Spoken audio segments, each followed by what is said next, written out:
గడిచినటువంటి 24 మాసాల్లో ఈ ప్రభుత్వం వచ్చిన తర్వాత ఎక్కడ రియాలిటీ అనేటువంటిది లేదు, కేవలం పబ్లిసిటీ తప్ప.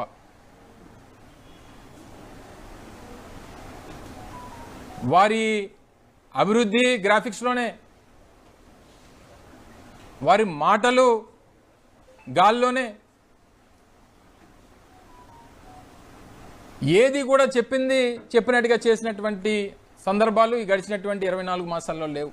ఎన్నికల ముందు చెప్పినటువంటి ఏ ఒక్క మాట నిలబెట్టుకునేటువంటి పరిస్థితులు లేవు. కేవలం పబ్లిసిటీ మీద ప్రభుత్వాన్ని నడుపుతున్నటువంటి పరిస్థితులు ఈరోజు ఆంధ్రప్రదేశ్ రాష్ట్రంలో ఉన్నాయి. ఓన్లీ ప్రచారాన్ని నమ్ముకొని ప్రభుత్వాన్ని నడుపుతున్నటువంటి పరిస్థితులు ఆంధ్రప్రదేశ్ రాష్ట్రంలో ఉన్నాయనేటువంటి దాంట్లో ఏ రకమైనటువంటి సందేహం లేదు. సంపద సృష్టి, 20 లక్షల మందికి ఉద్యోగాలు, మహిళలకి ఆడబిడ్డ నిధి, ఇంటికి 3 సిలిండర్లు,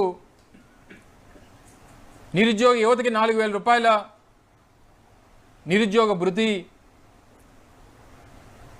50 సంవత్సరాలకే పెన్షన్, ఇలా ఎన్ని కార్యక్రమాలు, ఎన్ని దొంగ మాటలు ప్రజలకి హామీలు ఇచ్చి మోసం చేసినటువంటి పరిస్థితులు చూసాం.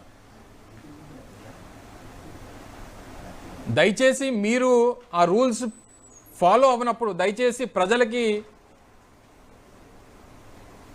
ఈ విషయాలు చెప్పి వాళ్ళని మభ్యపెట్టి మరొకసారి మోసం చేసేటువంటి కార్యక్రమం చేయొద్దు చంద్రబాబు నాయుడు గారు అని చెప్పి సందర్భంగా కోరుతా ఉన్నా. ఓ పక్క 2 కార్లు 3 కార్లు తీసానని చెప్పని అంటారు. నిన్న ఢిల్లీలో వారి అధికారిక నివాసానికి 6.5 కోట్ల రూపాయలు జీవో రిలీజ్ అయింది, చూసే ఉంటారు మీరంతా కూడా. మరమ్మతుల కోసం 6.5 కోట్ల రూపాయలు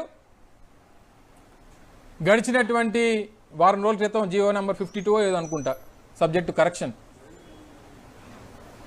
52 జీవో అనుకుంటా, 6.5 కోట్ల రూపాయలు ఢిల్లీలో వారి ఇంటి మరమ్మతుల కోసం వారు కేటాయించారు.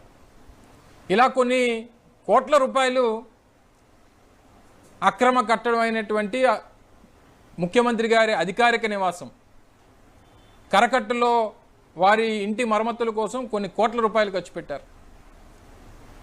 హైదరాబాద్లో ఇంటి కోసం గతంలో కొన్ని కోట్ల రూపాయలు ఖర్చు పెట్టారు. వారి కార్యాలయాల ఆధునీకరణ కోసం కొన్ని కోట్ల రూపాయలు ఖర్చు పెట్టారు.